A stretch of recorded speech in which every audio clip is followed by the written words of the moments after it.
Graça e paz da parte de Deus, nosso Pai, e da do Senhor Jesus Cristo. Hoje eu quero falar com você sobre quebrantamento.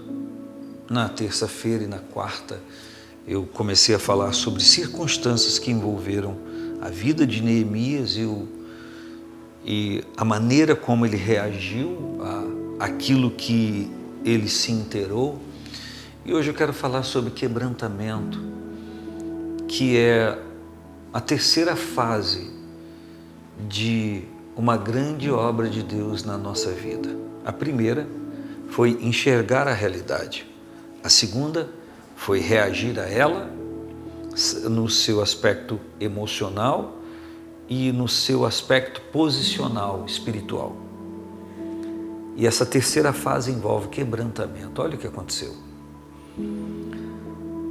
Neemias capítulo 1, versículo 5. Eu disse: Ah, Senhor, Deus dos céus, Deus grande e terrível, que guardas o conserto e a benignidade para com aqueles que te amam e guardam os teus mandamentos. Estejam, pois, atentos os teus ouvidos e os teus olhos abertos para ouvires a oração do teu servo, que eu hoje faço perante ti, de dia e de noite, pelos filhos de Israel, teus servos, e faço confissão pelos pecados dos filhos de Israel, que pecamos contra ti, também eu e a minha casa, ou a casa de meu pai, pecamos, de todo nos corrompemos contra ti, e não guardamos os mandamentos, nem os estatutos, nem os juízos que ordenaste a Moisés, teu servo. Então, o Neemias está agora na terceira fase desse relacionamento com a verdade do que está acontecendo. É a fase do quebrantamento. É a fase que nos leva não a culpar outras pessoas por conta daquilo que está acontecendo, mas é a fase em que a gente vai assimilar a nossa conta. Qual é o nosso envolvimento? Qual é a nossa responsabilidade? Qual a responsabilidade do povo que está envolvido? Qual a responsabilidade das pessoas que estão envolvidas nessa tragédia?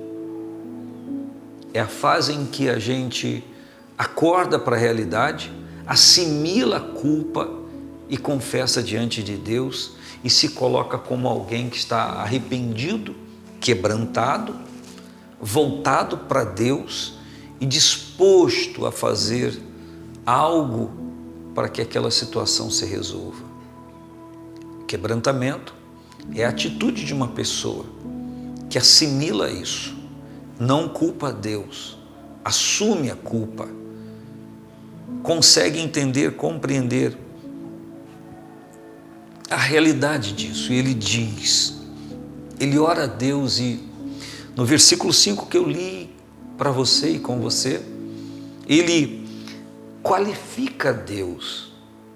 É como adorar a Deus, reconhecer quem Deus é. Ele diz: Ah, Senhor Deus dos céus, Deus grande e terrível, que guardas o conserto, a benignidade para com aqueles que te amam.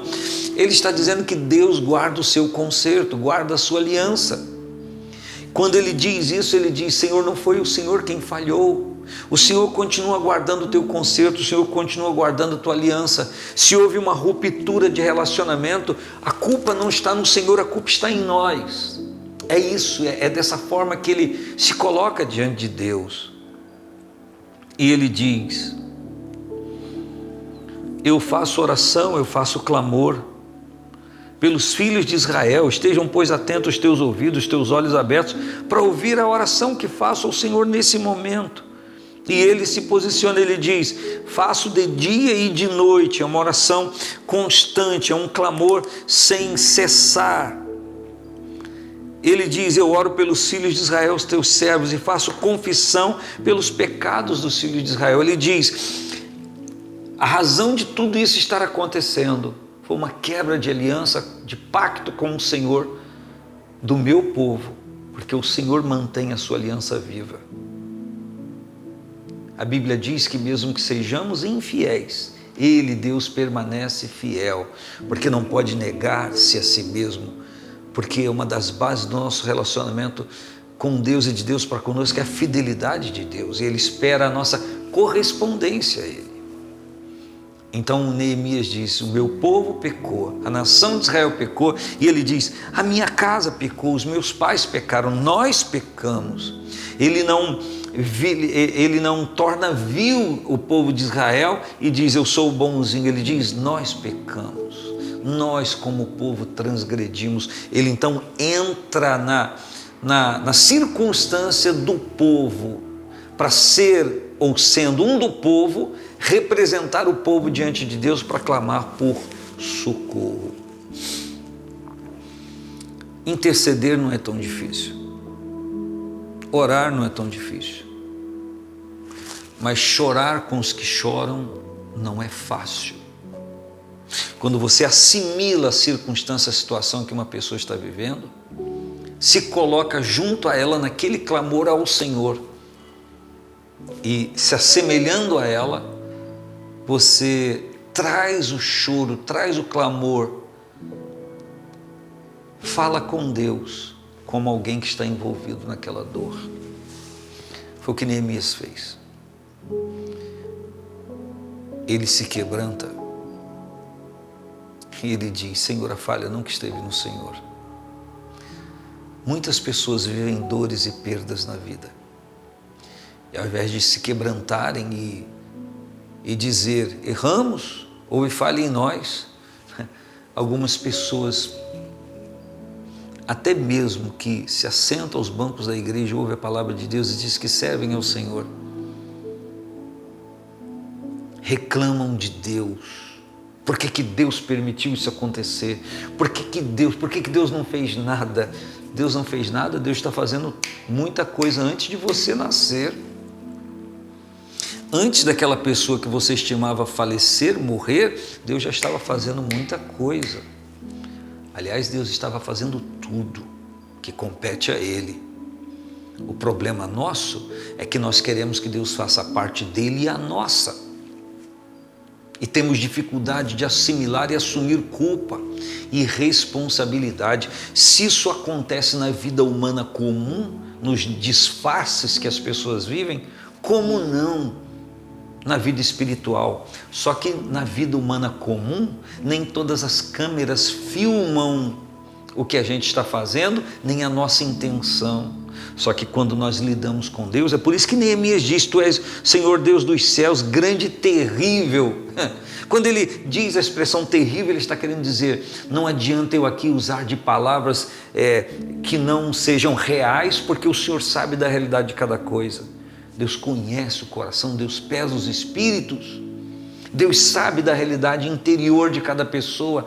Deus não se prende ao exterior, Deus não age em reação àquilo que Ele vê em mim exteriormente. Ele conhece o meu coração e conhece o seu. Por isso que a palavra diz que todas as coisas estão nuas e patentes diante daquele com quem nós temos que tratar. Então, a lição do quebrantamento é uma das fases de reabilitação na nossa vida. Assimilar e assumir que há uma parte nossa em toda tragédia, em toda perda, em todas as coisas que a gente diz não ser boas na nossa vida. E quando fazemos isso diante de Deus, quando assimilamos e assumimos aquilo que compete a nós, há igualmente uma reação de bênçãos em Deus. Quem sabe, para que algo se resolva na sua casa, na sua vida, na sua família, no seu trabalho, está faltando isso em você ou em alguém que está envolvido com você nessa história? Que tal pensar nisso? Que tal orar? Que tal assumir e assimilar o seu grau e nível de responsabilidade nisso que precisa de uma mudança? Um grande abraço, paz do Senhor Jesus.